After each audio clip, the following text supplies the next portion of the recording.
This is the Late Round Podcast with your host, JJ Zacharisa.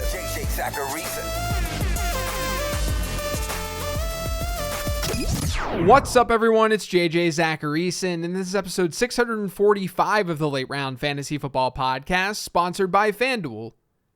Thanks for tuning in. A couple of weeks ago, I did an episode of this show on ambiguous backfields. It's a topic and idea that I've discussed a lot over the last few years, but there seem to be some questions around it. What exactly is an ambiguous backfield? What's the ambiguous RB1 theory? How can we use average draft position to our advantage when finding breakout running backs?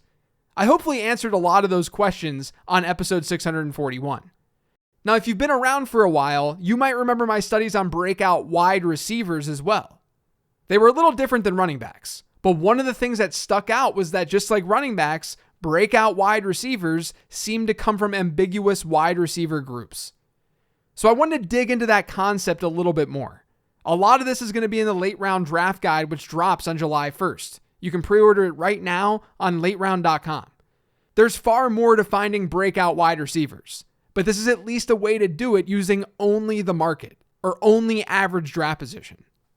Now, before getting to things, I want to remind you that there's no better time than today to sign up for FanDuel Fantasy. For users who have yet to make a deposit on FanDuel Fantasy, you can deposit today to receive 2 free entries. All you have to do is deposit a minimum of $10 into your FanDuel DFS account, and you'll be instantly rewarded with 2 free vouchers. This is a limited time offer, so be sure to deposit now and play for free. Head over to FanDuel.com or download the FanDuel Fantasy app today. Eligibility restrictions apply. Go to FanDuel.com or download the FanDuel app for more details. Okay, so similar to the ambiguous backfield stuff, I'm going to split this analysis up into 2 buckets. We're going to analyze middle round wide receivers, and we're going to analyze late round wide receivers. I'm not looking at early round ones here because early round wide receivers inherently are not breaking out. They're already early round picks. They're good players. Not only that, but nailing middle and late round picks is important. I've defined middle round wide receivers as wide receivers who get selected after round 5 but before round 10. So pick 61 to 108 in a 12-team league.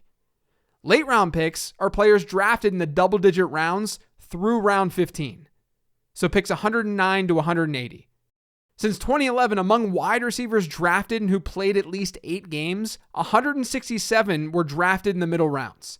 285 of them were drafted in the late rounds. And this is ADP data courtesy of myfantasyleague.com. I'm trying to analyze breakouts here, and I'm trying to see what the ADP situation sort of looked like with these breakouts. It'll all make more sense in a second. How do we define breakout, though? The same way we did with running backs. Picture a scatter plot, where on the x-axis, you have a player's average draft position. On the y-axis, you have how many PPR points per game that player ended up scoring. So if a player was picked 70th overall and he scored 15 points per game, that's a data point. Now, after doing that for every wide receiver selected in drafts over the last 11 years, you can find a trend line connecting all of these data points. That trend line represents expectation. So even though that wide receiver at pick 70 scored 15 points per game, his expected points per game at that draft slot was closer to 11.5. That means he exceeded expectation by 3.5 points. So every player either meets expectation, exceeds expectation, or plays below expectation. But how should we define a breakout? We're going to have to be a little arbitrary with this. I don't think that's a bad thing, but we should recognize that it is a thing. I'm defining breakouts in 2 ways, and this is a little bit different than how I approached the running back discussion a couple of weeks ago. One way is by looking at wide receivers who exceeded expectation by 3 or more points per game. I'm going to call these guys moderate breakouts because they did well. They were values, but not all of them were huge values. We can look at true breakouts though too, and I'm defining that as wide receivers who exceeded ADP expectation by 5 or more points. The reason I want to section this off a little bit is because I want a large enough sample size to draw reasonable conclusions off of, which is why 3 points per game makes sense. But I also want to analyze players who did really well. So we'll look at it from both angles. 3 points per game does give us a good sample to work off of. Among all middle round wide receivers to have played at least 8 games since 2011, 24.5% were moderate breakouts. So almost a quarter of them exceeded ADP expectation by 3 or more PPR points per game. The actual number is 41 out of 167. When you raise that threshold to 5 points per game, that percentage drops naturally. It falls to 9.5%, or 16 of the 167 middle round wide receivers. With late round breakouts, the ratios are about the same.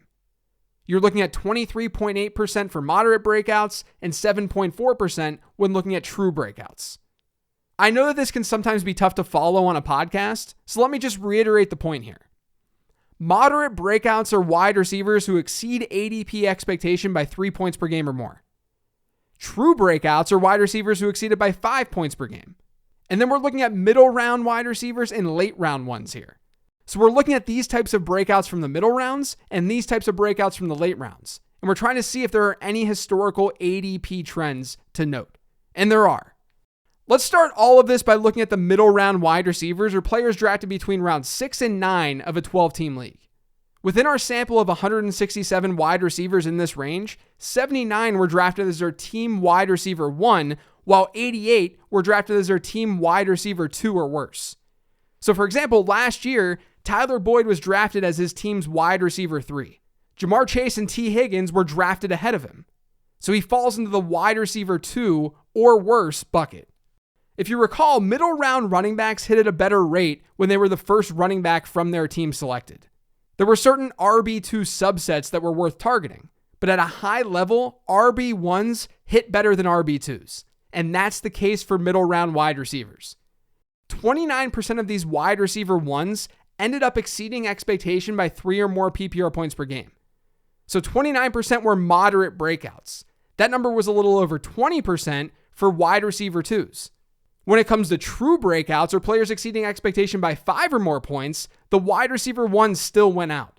It's a little bit closer though. 12.7% of the wide receiver 1s were able to hit that 5 points per game mark when that number was 10.2% with wide receiver 2s. Now with running backs, we saw that team RB1s who had teammate RB2s also drafted with them in the middle rounds seemed to hit at a higher rate. So for instance, Leonard Fournette and Ronald Jones last year. That's where the ambiguous RB1 theory came from. That hasn't been the case at wide receiver. In fact, the subset of team wide receiver 1s who didn't have a teammate wide receiver getting drafted in the middle rounds with them was slightly better in terms of breakout rate. About 30% of those players broke out, while 28% of the wide receiver 1s with a middle round teammate ended up breaking out themselves. The difference was minimal, but that's also why it doesn't seem to matter. The same general trends hold true when looking at true breakouts as well, or players who exceed ADP expectation by 5 or more points per game. So right away, this data tells us that we want to draft team wide receiver 1s over team wide receiver 2s. It doesn't seem to matter though if the wide receiver 1 has a teammate getting drafted near him. Let's take a step back though. If you look at all of the wide receivers drafted in the middle rounds, some are wide receiver 1s like I just said, and some aren't. For the ones who aren't, some of them have wide receiver teammates going in round 1, round 2, round 3, and so on. Clearly, if a middle round wide receiver has a teammate getting drafted in the first 5 rounds, that means that middle round wide receiver is a team wide receiver 2 or worse, because we're analyzing players drafted after round 5. But similar to the running back study, there's an interesting trend when you look at the relationship between breaking out and where these players have teammates getting drafted. With running backs, we found that middle round team RB2s who had team RB1s getting drafted in the first 2 rounds, they haven't broken out at all over the last 11 seasons. With wide receivers, the hit rates are a little bit better. 3 out of the 11 wide receivers who had a teammate go in round 1 were moderate breakouts. That was 2 of 12 in round 2 and 2 of 18 in round 3. So there were breakouts. But those numbers are still pretty low compared to the rest of the sample. There's a very clear rise in breakouts after round 3, meaning rounds 1, 2, and 3, if a middle round wide receiver has a teammate there, they don't break out at that high of a rate. Let me put it this way. We've had 42 middle round wide receivers get drafted while their wide receiver teammates were selected in rounds 1 through 3. Of those 42, 7 of them were moderate breakouts, good for a 16.7% rate. The remaining middle round wide receivers, so 125 of them, were either their team's wide receiver 1 or they had a teammate get drafted after round 3. The hit rate for that subset was 27.2%, so over 10 percentage points higher than the alternative. And the same thing happens when you look at true breakouts or players who exceeded expectation by 5 or more points. Fewer than 5% of the middle round wide receivers with teammates going in the first 3 rounds ended up exceeding expectation by 5 or more points. When those teammates went after round 3, that rose to 13.6%.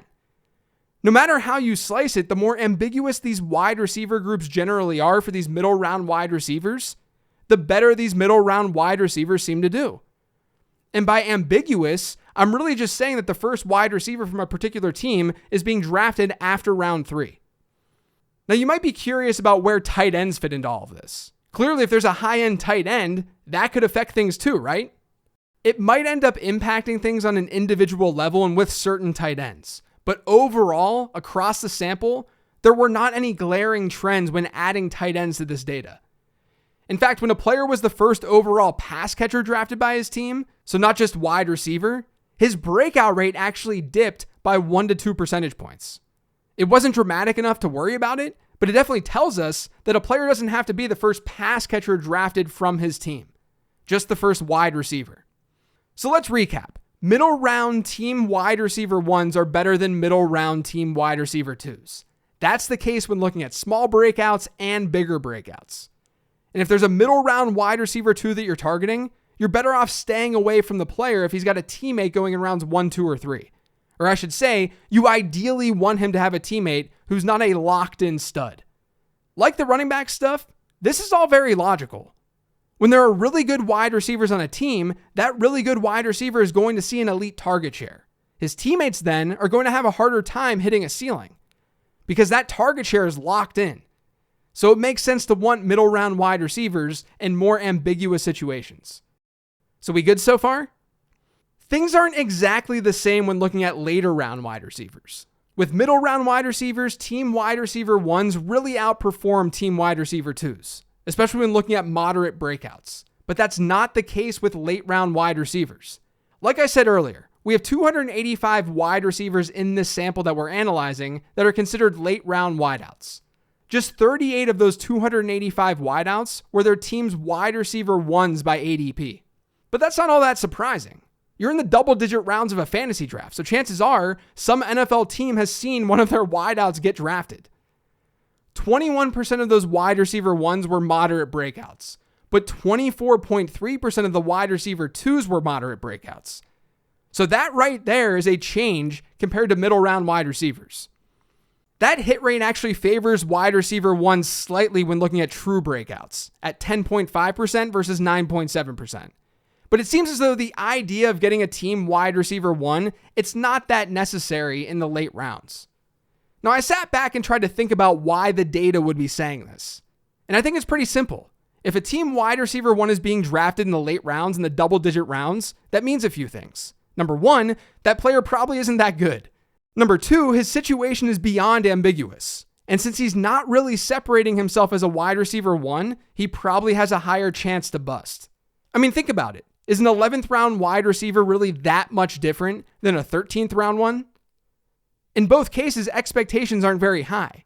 It's a lot different if it was a 6th round wide receiver versus a 13th round one. In that case, we'd really expect the 6th round wide receiver to outperform his later round teammate. And then the third reason I think that we see these numbers is because for a team wide receiver 1 to get drafted that late, that situation in general is probably pretty bad. So there are a lot of factors and reasons as to why we see wide receiver 1s not matter as much in the later rounds. And remember, late rounds are double-digit rounds. Another thing to note is where and how these team wide receiver 2s or worse are breaking out. The team wide receiver 2s or worse make up a huge chunk of the late round wide receivers. They're the ones you're going to run into most when drafting in the double-digit rounds. Remember how middle round wide receivers were bad bets when they had teammates getting selected in the early rounds? That's actually not really the case with late round wide receivers. Of our 285 late round wide receivers, 97 had teammate wide receivers get selected in rounds 1 through 3. The remaining 188 didn't. Of those 97, about 22% were moderate breakouts. That number was 25% with the other group. And then looking at true breakouts, the gap is basically non-existent. Now, you may not be able to comprehend all of this on a podcast. I can barely comprehend it. I totally get it. That's why I recap things all the time.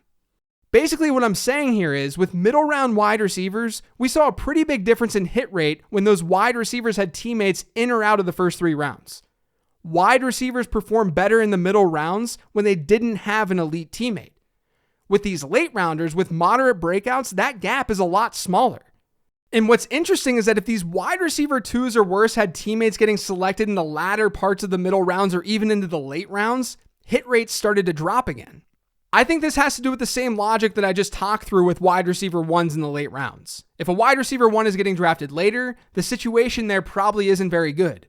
So for example, if a wide receiver 2 is getting selected at pick 130 and the wide receiver 1 on his team is going at pick 110, that's not necessarily a wide receiver 2 that you want to target, even though it's ambiguous.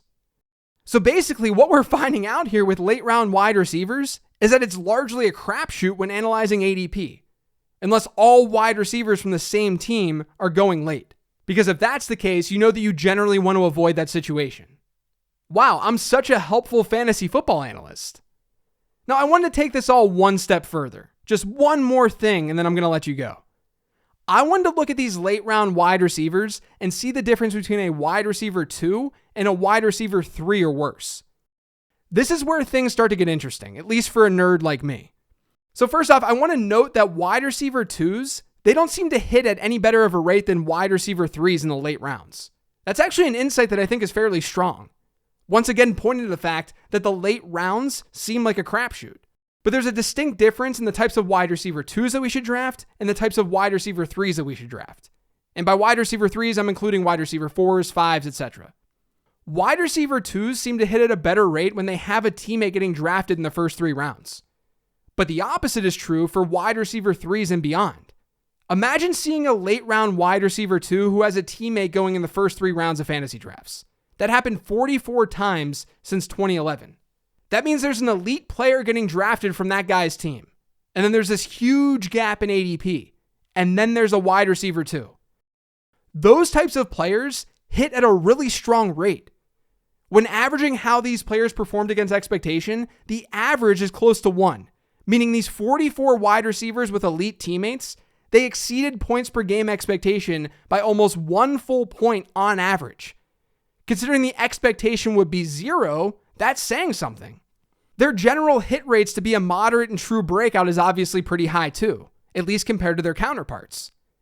Let me give you some examples of players who have sort of fit this mold in the past. Justin Jefferson's rookie season where Adam Thielen was the wide receiver 1. Alshon Jeffrey's second year when Brandon Marshall was the only reliable pass catcher in Chicago with him. Mike Williams last year. Keenan Allen was the only wide receiver drafted early from the Chargers. Now it's pretty interesting because middle round wide receiver 2s with these types of teammates, they haven't hit at the same type of rate. We generally don't want those players. So why are the later round wide receiver 2s with elite teammates hitting at such a good rate? Well, I think there could be a couple of reasons. The late round wide receiver 2s who are hitting, they seem to be players who are either early in their careers or they're players who had pretty good draft capital when they came out. I just mentioned 3 of those guys, in Jefferson, Alshon, and Mike Williams. The reason they're going later in drafts could be because of the unknown. We haven't seen them perform, so they slip. But there's clearly a role to be had on that team, with just one wide receiver going ahead of them. So they have a chance to take on that role. This is sort of the same logic with beating the running back dead zone in the episode that I did last week. Young players are the ones who emerge from the dead zone. And it's probably because dead zone running backs lack talent compared to other running backs going a little bit earlier. But younger running backs don't lack that talent. They just lack a proven baseline. We have no idea if they're good or not, so it pushes their cost down. There's uncertainty. And in the case of these wide receiver 2s, they're also likely being pushed down in ADP because they have an elite teammate. We just don't see as many of those players in the middle rounds at wide receiver because middle round wide receivers are a little bit more established. In fact, just 9% of middle round wide receivers since 2011 have been rookies. That number is 21% with late round wide receivers. And when you combine rookies and second year wide receivers, the rates are 25% for middle round guys and 42% for late round ones. That means a higher proportion of wide receivers being drafted late are younger. That makes plenty of sense. We have no idea how good these players are going to be, so they slip in drafts. So with this market evaluation, it seems as though you want late round wide receivers with elite teammates, but you want to make sure the wideout that you're drafting isn't some established veteran who's proven to be on the decline. You want to throw your darts at uncertain talent, especially if there's evidence that the player has that talent, like draft capital. And as I said, it turns out if we're drafting team wide receiver 3s or worse, we want to target wide receiving groups that don't have elite players in them, that don't have wide receivers going at least in the first 2 rounds. We've had 38 wide receiver 3s or worse get drafted in the late rounds since 2011, with teammates getting drafted in the first 2 rounds. And remember, all of these wide receivers played at least 8 games. So you have 38 wide receivers in these late rounds who at least have 2 teammates getting drafted ahead of them, and one of those teammates is going in the first 2 rounds. We've only seen 6 moderate breakouts from that group and 2 true breakouts from that group. Once you get into round 3 as the top teammate, things start to get better. And it really peaks when the top teammate is in round 6 or 7. What this means is that if you're drafting a team wide receiver 3, you definitely want them to be part of an ambiguous wide receiver group. You don't want them to be too ambiguous though, because we probably run into the same situation that I talked about earlier with late round wide receiver 1s. That if they're going that late, there's a decent chance they're in a bad situation overall. So let's recap all of this. With middle round wide receivers, you want them to be in more ambiguous situations. You should strive for team wide receiver 1s over team wide receiver 2s or 3s. With late round wide receivers, whether a player is a team wide receiver 1 or not, doesn't really matter. But if he's not, and if he's a wide receiver 2, you should want his top teammate to be an earlier round pick, especially if that wide receiver 2 is young. If he's a wide receiver 3 or lower, search for some of those ambiguous wide receiver groups. And overall, you don't always want your late round wide receivers to be grouped with teammates who are also being drafted late, because that could signal that the situation in general is pretty bad. Now, I would bet that there are a lot of people who listen to this episode or listen to the Ambiguous Backfields episode, and they think this stuff doesn't matter. I can understand that. It's very obvious that we need to look at individual player circumstances when we're drafting. We can't just blindly draft off of this ADP information. Not only that, but when finding breakout players, there's other criteria to look at. I'm only speaking to one of those things to worry about when analyzing these market trends. But the market can tell us things. The market isn't perfectly efficient, but it can still guide us in the right direction. No one is saying to ignore everything else and only pay attention to historical ADP trends. I'm just saying that paying attention to those trends can help you pinpoint breakouts a little bit better. That's going to do it for today's show, though. Thanks to all of you for listening. If you've yet to subscribe to the Late Round Fantasy Football Podcast, make sure you are by searching for it pretty much anywhere podcasts can be found. And don't forget to follow me on Twitter @LateRoundQB. Remember to check out lateround.com for everything that I'm doing. Pre-order the draft guide, join the Patreon, subscribe to the free newsletter, all that good stuff. Otherwise, I'll talk to you later in the week.